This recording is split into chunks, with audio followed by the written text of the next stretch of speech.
Hello students, today we will discuss audit the share capital transaction of a newly established company। आज हम एक नई स्थापित company के अंश पूंजी के खातों का अंकेक्षण डिस्कस करेंगे। देखिए, एक न्यू एस्टेब्लिश कंपनी की अंश पूंजी का ऑडिट करते समय ऑडिटर को मुख्य रूप से कुछ बुक्स और प्रपत्र को देखना चाहिए, जैसे पार्षद सीमा नियम, मेमोरेंडम ऑफ एसोसिएशन, पार्षद अंतर नियम, आर्टिकल ऑफ एसोसिएशन, प्रविवरण, प्रोस्पेक्टस, संचालकों की सभा की कार्यवाही विवरण पुस्तक, शेयर के लिए आए हुए एप्लीकेशन और अलॉटमेंट वही, अलॉटमेंट पेपर्स की रिसीट्स प्राप्तियाँ, खेद प्रकट करने वाले पत्रों की प्राप्तियाँ, याचना पत्रों की प्राप्तियाँ, याचना वही, अंश रजिस्टर, रोकड़ पुस्तक, बैंक पासबुक। तो ये सारे बुक्स और प्रपत्रों को ऑडिटर को अच्छे से उनका अध्ययन करना चाहिए। ऑडिटर के लिए शेयर कैपिटल को ऑडिट के अप्रोच से दो पार्टों में डिवाइड करके हम इसको डिस्कस कर सकते हैं। एक नकद रोकड़ के लिए अंशों का निर्गमन या नकद रोकड़ के अलावा किसी अन्य प्रतिफल के लिए अंशों का निर्गमन। रोकड़ के लिए निर्गमित अंशों के ऑडिटिंग के लिए एक ऑडिटर को कुछ बातों का ध्यान रखना चाहिए। ऑडिटर को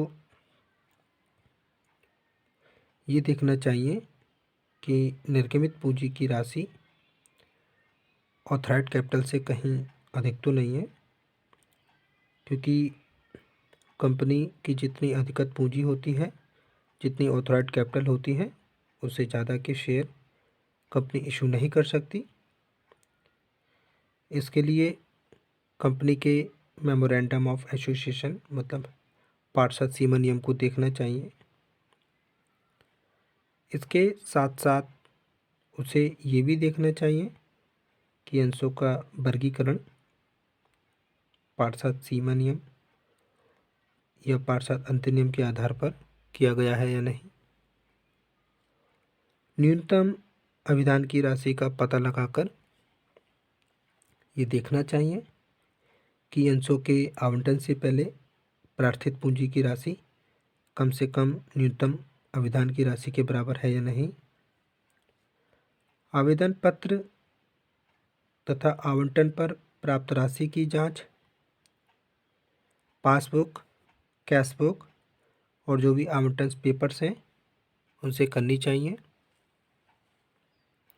संचालकों की बैठक का कार्य विवरण देखकर आवंटन की वैधता की जांच करनी चाहिए तथा याचनाएं अंतर नियमों के प्रावधानों के नियम के अनुसार की गई हैं या नहीं, इसकी वैधता की जांच करनी चाहिए। ऐसे एप्लीकेशंस जिनको किसी कारणवश अंश निर्गमित नहीं किए गए हैं, जिनको शेयर इशू नहीं किए गए हैं और उनसे जो राशि प्राप्त हो गई है उसे वापस की गई है, इनकी जांच संबंधित खेत पत्रों की नकल, रोकड़ बही, पासबुक और आवंटन बही की मदद से कर लेनी चाहिए। ऑडिटर को ये भी देखना चाहिए कि अंशों के आवंटन में धारा 69 और धारा 70 की व्यवस्थाओं का पालन हुआ है नहीं। यदि अंशों का निर्गमन प्रीमियम पर या बट्टे पर हुआ है तो उनका लेखा अलग अलग लिखा गया है नहीं। इस बात की जानकारी ऑडिटर को देख लेना चाहिए। ऑडिटर को ये भी देखना चाहिए कि संचालकों ने जो योग्यता अंश लिए हैं उन पर आनुपातिक रकम रोकड़ से चुकाई गई है या नहीं,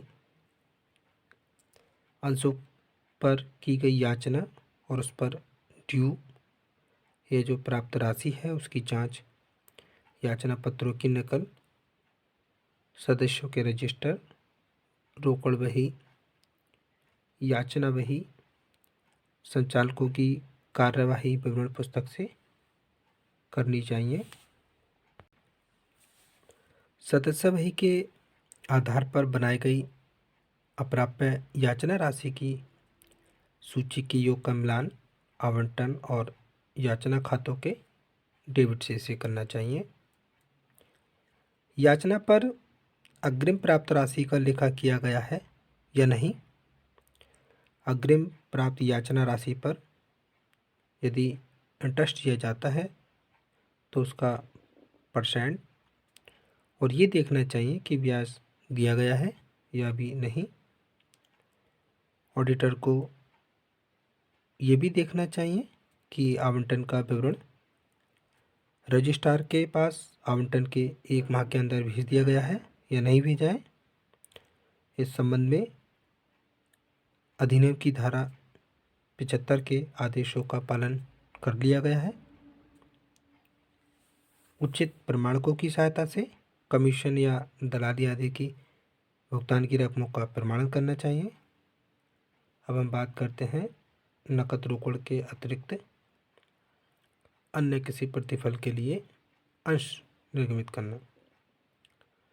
कंपनी अंशों का निर्गमन न केवल नकद रोकड़ की प्राप्ति के लिए करती है बल्कि अन्य लायबिलिटीज़ के पेमेंट में भी कंपनी अंशों का निर्गमन करती है। उसकी कुछ ड्यू राशियाँ हो सकती हैं, जैसे व्यापार के विक्रेताओं को क्रय मूल्य के भुगतान के लिए, प्रवर्तकों के पारिश्रमिक के भुगतान के लिए, अभिगोपकों को कमीशन या दलाली के भुगतान के लिए, वर्तमान अंशधारियों को कंपनी के संचय और लाभों में से लाभों के लिए बोनस अंशों का निर्गमन। ऐसे अंशों के ऑडिटिंग के लिए ऑडिटर को कुछ बातों को ध्यान में रखना चाहिए। ऐसे अनुबंधों की जांच करनी चाहिए जिनके बेसिस पर ऐसे अंश इशू किए गए हैं। संचालकों की कार्यवाही विवरण पुस्तक का ऑब्जर्वेशन करके ये देखना चाहिए कि जो भी अलॉटमेंट किया गया है वो ऑथराइज्ड है या नहीं। अगर ऐसे अंश किसी संपत्ति विक्रेता को दिए गए हैं तो क्रय प्रतिफल और उसके चुकाने की विधि की जानकारी के लिए प्रोस्पेक्टस का अध्ययन करना चाहिए। यदि ऐसे अंश अभिगोपन कमीशन या किसी दलाली को चुकता करने के लिए इशू किए जाते हैं तो कंपनी के अंतर्नियमों का अध्ययन करना चाहिए, जिससे भुगतान और उसकी मात्रा की नियम अनुकूलता के विषय में विश्वास हो सके। ऑडिटर को रोजनामचे के समस्त लेखों की जांच करनी चाहिए और उनका प्रमाणन कॉन्ट्रैक्ट मतलब जो अनुबंध है, कार्यवाही पुस्तक है और जो सदस्यों के रजिस्टर हैं उनसे कर लेनी चाहिए। ऑडिटर को ये भी देखना चाहिए कि इस प्रकार की अंशपूंजी के संबंध में वैधानिक औपचारिकताएं जो भी फॉर्मेलिटीज़ हैं पूरी कर ली गई हैं अथवा नहीं। ऑडिटर को ये भी देखना चाहिए कि सभी लिखित अनुबंधों की एक फोटोकॉपी या प्रतिलिपि आवंटन विवरण के 1 माह के अंदर रजिस्ट्रार के पास फाइल कर दी गई है या नहीं। ऑडिटर को ये भी देखना चाहिए कि रोकड़ के अतिरिक्त अन्य प्रतिफल के लिए निर्गमित अंशों को बैलेंस शीट में रोकड़ के लिए निर्गमित अंशों से अलग दिखाया गया है या नहीं। अन्य शब्दों में, जब कंपनी का कोई शेयर होल्डर, कोई अंशधारी अपने अंशों को किसी अदर पर्सन को बेचता है तथा अंतर नियमों में जो वर्णित विधि है उसके अनुसार उन अंशों का रजिस्ट्रेशन क्रेता के नाम से करवाता है, तो इसे हम अंशों का हस्तांतरण करना कहते हैं।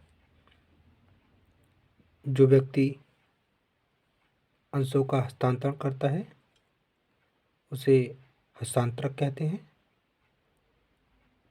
जिसके नाम में हस्तांतरण किया जाता है उसे हस्तांतरित कहते हैं। तो इस प्रकार ऑडिटर को इसकी जांच कर लेनी चाहिए कि रोकड़ के अलावा अगर किसी अन्य प्रतिफल के लिए निर्गमित अंशों को चिट्ठे में रोकड़ के लिए निर्गमित अंशों से अलग दिखाया गया है या नहीं।